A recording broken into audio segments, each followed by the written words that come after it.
এত বড় অপমান সহ্য করে না, আমি এই অনুষ্ঠানে থাকবো, আমি চল। সে কি বর্দা, বিয়ের মুখে এসে বলে বর বলছে বিয়ে করবে না। আরে তাতে তো বউ লগ্ন ভ্রষ্ট হবে।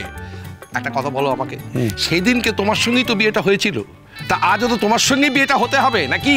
একদম ঠিক কথা। মানে করবে না। আস্তে। বাবা বাবা একটা কথা বলছি আপনাকে, আজকে কিন্তু আপনি মায়ের মনে একদম কষ্ট দেবেন না। কি বড় বৌদি, মনে কষ্ট হচ্ছে? দেখো না, সবার সামনে দাঁড়িয়ে বলছে এ বিয়েতে থাকবে না। তা মানে কি, এ বিয়েটা বয়কট করছে।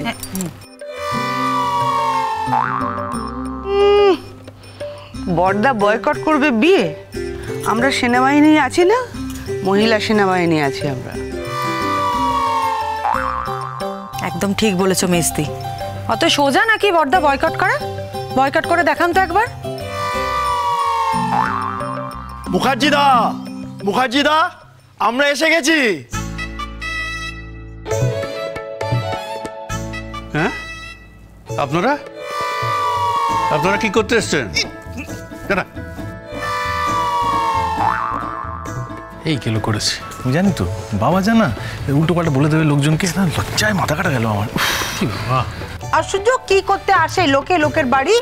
হ্যাঁ, তোমাদের বিবাহ বার্ষিকী তাই এসেছে, দেখতে এসেছে। তোমাদের বিবাহ বার্ষিকীতে ওদের নেমন্তন্ন করা হয়েছে, 40 বছরের বিবাহ বার্ষিকী বলে কথা।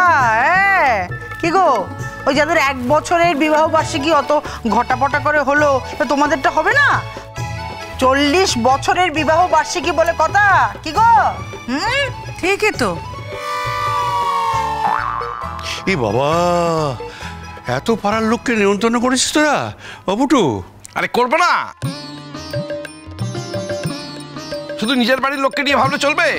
পাড়া হচ্ছে একটা বৃহত্তর পরিবার, তা বৃহত্তর পরিবারকে নেমন্তন্ন করবো না, সামাজিক দায় নেই? পাড়ার প্রত্যেকটা লোককে বাড়ি বাড়ি গিয়ে নেমন্তন্ন করে এসেছি। হ্যাঁ, কিন্তু খাবার দাবার এসবের কি? আরে খাবার ব্যাপারে আমরা কি তোমার উপর ভরসা করি বর্দা? তাহলে তো কেউ খেতেই পাবে না। পাড়ার লোক তো দূরের কথা, আমরা বাড়ির লোকেরাই পেট পুড়ে খেতে পেতাম না।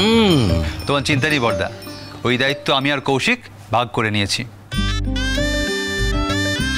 ভাগ্যিস, এবার নিশ্চিন্ত হলাম যে রাতে ভালো খাবারটা জুটবে।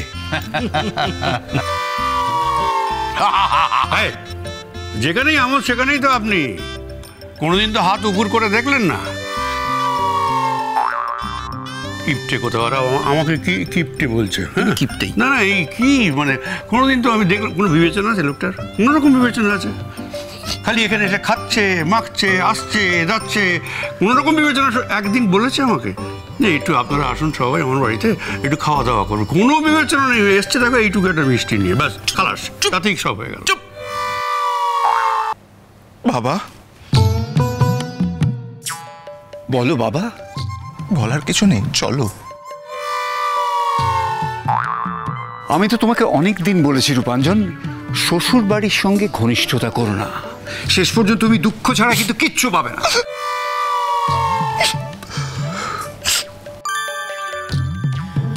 ঠিক আছে বাবা, তুমি যখন মিষ্টি ছাড়া আর কিছুই আনো না, তাহলে বাড়িই চলো।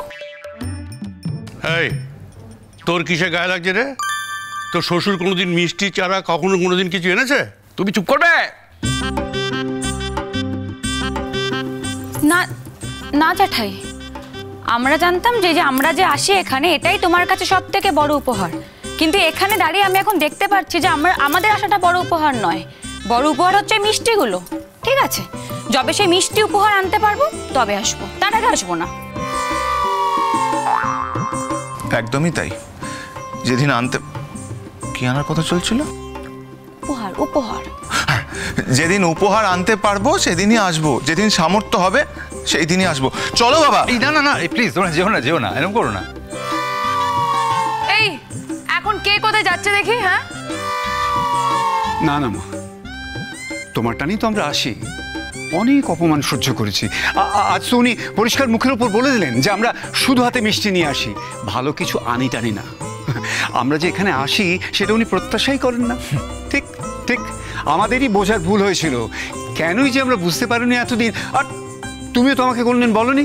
আমি আগেও কিছু বলিনি, আমি আজকেও কিছু বলছি না। আমি তো এবার এই মহিলা বাহিনীতে যোগদান করব। আচ্ছা, উপহারটা তো তোমাদের আনা উচিত ছিল। আমি কি আর চাকরি করি বলো? তুমি চাকরি করো, রূপাঞ্জন চাকরি করে, তোমরা আনলে না কেন? কতবার এদের বলেছে যে আমাদের বাড়ি নেমন্তন্ন করব, কিন্তু দেখা গেছে তার আগে নিজেই এখানে নেমন্তন্ন খেতে চলে আসে। আমি এদেরই সমর্থন করছি, আমি এখান থেকে কোথাও নড়ছি না। আপনি আনবেন কি করে? আপনি কি চাকরি করেন নাকি? সেই তো উপহার তো ওনাদেরই। আর বলুন, উপহারটা তো উচিত ছিল তো কিছু একটা নিয়ে আসা। বাক্স নিয়ে চলে এসছে এইটুকু। বাবা, মা থাকে থাকুক, চলো আমরা তিনজনে যাই। আর থাকবো না, চলো। এদের তেরি দাদার কথা রাগ করে। আপনি কি দাদার কথা রাগ করছেন নাকি? দূর যাবে কোথায়? দেখি না যাবার হিম্মত আছে নাকি এর? কি এত বড় কথা? আমার হিম্মত নেই যাওয়ার। বাবা, বাবা রেগে যেও না, বাবা কিন্তু খুব রাগী। বাবা রেগো না, ঠান্ডা হও, ঠান্ডা হও। বড়দা, উনি কিন্তু সত্যি সত্যি এবার ভীষণ রেগে যাচ্ছেন। সত্যি উনি এবার চলে যাবেন। দেখো, চিনিও সঙ্গে চলে যাচ্ছে। তুমি তো এরপর চিনিকেও পাবে না। আমি বেঁচে যাই। কি? হ্যাঁ, আমি একদম বেঁচে যাই। আমি আর কাউকে চিনতে পারি না।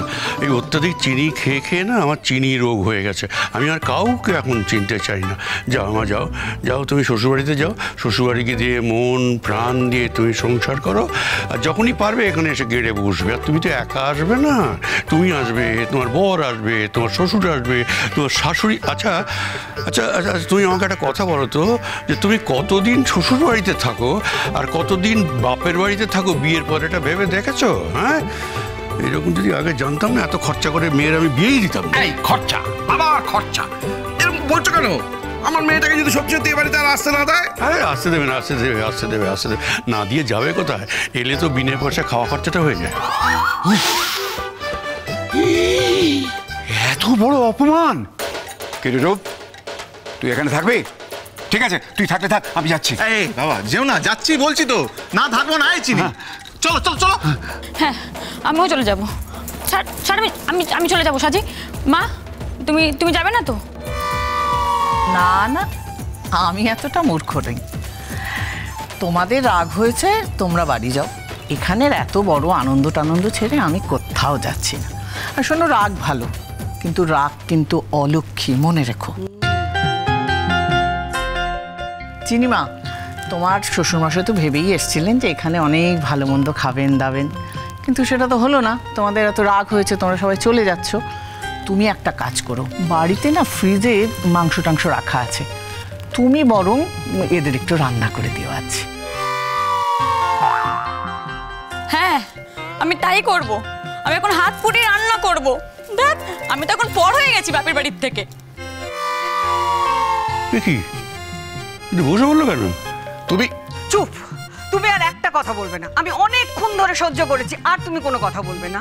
বাড়ির মেয়েকে তুমি বাড়ি থেকে চলে যেতে বলছো? হ্যাঁ, তার শ্বশুর বাড়ির লোককে এতগুলো লোকের সামনে অপমান করছো। না, যাবে না ওরা। চিনিমা যাস না মা, যাস না।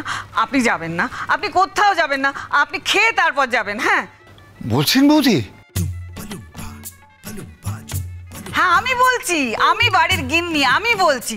আমার কথার কি কোনো দাম নেই নাকি? সবসময় ওর কথাই সব হবে নাকি? হ্যাঁ, ব্যাস ব্যাস ব্যাস, আর কাউকে কোথাও যেতে হচ্ছে না।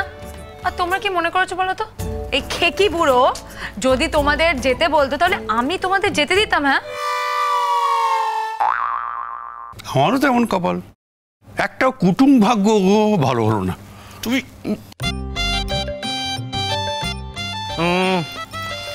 তুমি কি আমাকে কিছু মিন করলে বড়দা?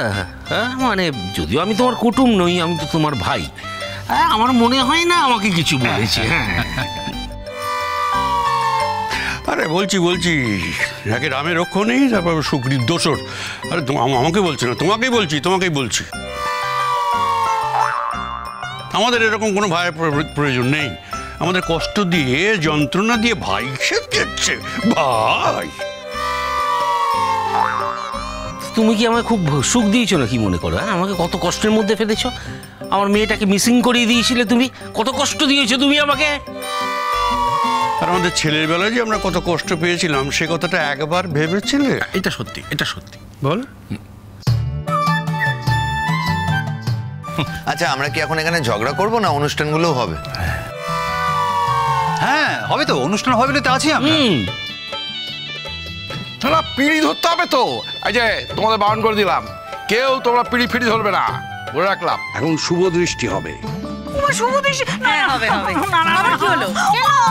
আমার লজ্জা করছে, তাতে এই বুড়ো বয়সে তোরা এরকম। আর কিচ্ছু হবে না। লজ্জা কিসের? হ্যাঁ, কিসের লজ্জা? হ্যাঁ, শুভ দৃষ্টি হবে, মালা বদল হবে, তারপরে বিয়ে হবে। কি 40 বছর আগে তোকে বিয়ে করেছিলে, 40 বছর ধরে যন্ত্রণা সহ্য করেছো, হ্যাঁ, কিন্তু এক ফোঁটাও পাল্টাতে পারোনি আমার এই দাদাকে, তাই তো? 40 বছর বাদে আবার যে আমার দাদাকে তুমি বিয়ে করবে, দেখো হয়তো মন্ত্রগুণে এই বরটা পাল্টে যেতে পারে।